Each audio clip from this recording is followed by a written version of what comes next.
My name is Justina Davis, and I am the property manager for WRI Capital Group and USA Property Dealer.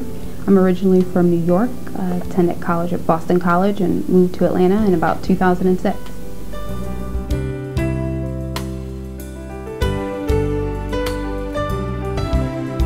I have close to 300 properties under management. About 250 of those have been referred from WRI Capital Group and USA Property Dealer.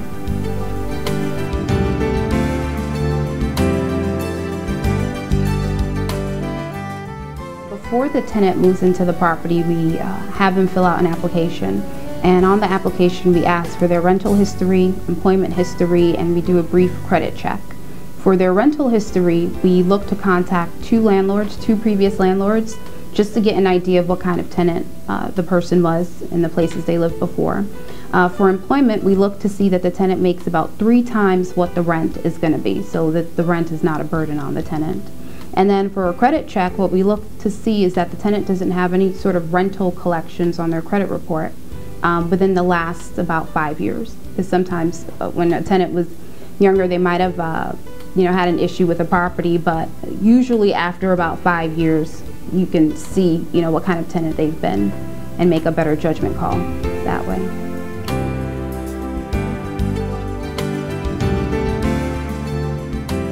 Our tenants tend to be blue collar, so we have teachers, police officers, nurses, people who work government jobs. So.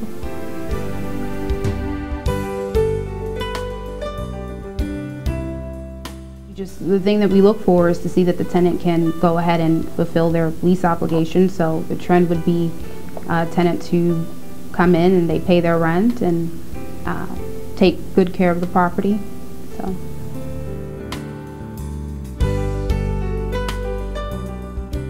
One thing that we do prior to a lease signing is we sort of give the tenant a bit of an informational, a bit of a speech on how we go about collecting rent. So rent is due by the 3rd day of the month, and it's considered late anytime after. We have a discussion with the tenant up front about where they work and what their pay schedule is like, and we try to formulate the lease in a way where we know that the tenant will be a successful tenant. So for example, we have a few people who get paid once a month, maybe let's say on the 7th. So we'll set the rent up so that they can pay their rent on the 8th.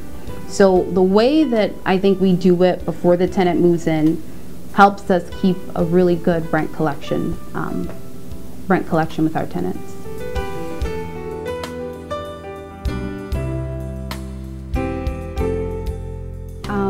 Well, I guess what we consider a bad tenant is a tenant who isn't paying their rent any longer. The first thing we try to do is to find out why. If it's due to job loss or some sort of family emergency, we try to work it out with them directly. It's quicker and it's less expensive for the owner that way.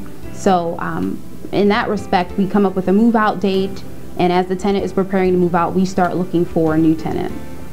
For those who for some reason aren't answering our calls or just being a little bit difficult, we go and we file an eviction at the local courthouse.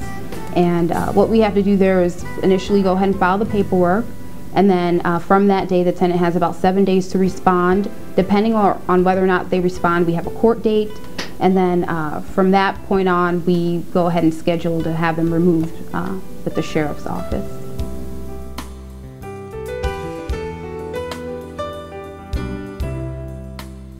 Well, it does change a little bit around the seasons. I'd say a slow time is if it takes about 60 days to rent a property, and we're just passing our slow time now. Slow period is when kids are going back to school and parents are trying to settle in their families for the new school season. But the point in which you kind of see it pick up a little bit is as we approach the holidays. So for example, right now it's taking about 30 to 45 days to find an approved applicant for a home. But again, during the few times where it is a slow season, it takes about 60 days to find a tenant for the home.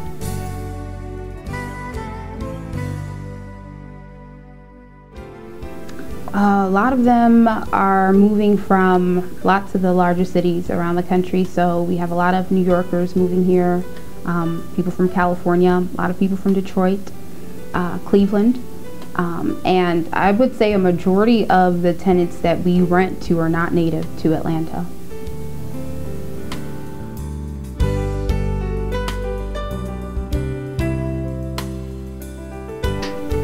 We get tons.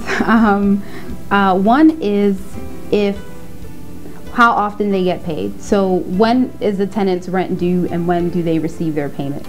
And the way that we do that is rent, again, it's due on the 1st, it's considered late after the 3rd. During the month, we go ahead and if there's a repair, we deduct the payment from the repair. We deduct the repair payment from the rental income. If there's some other payment that the owner has authorized us to pay, we spend the month deducting and doing all of our calculations. And then on the 25th day of the month, we go ahead and send our payments out to the owners. And then on the last day of the month, we submit the statement to the owner. So that's how it would go on a monthly basis.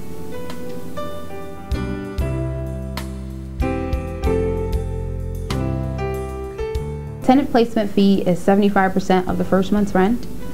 Renewal fee is after the tenant has been in there for about 12 months and they decide to renew for another year, we charge $250. And then on a monthly basis, our management fee is at 6%.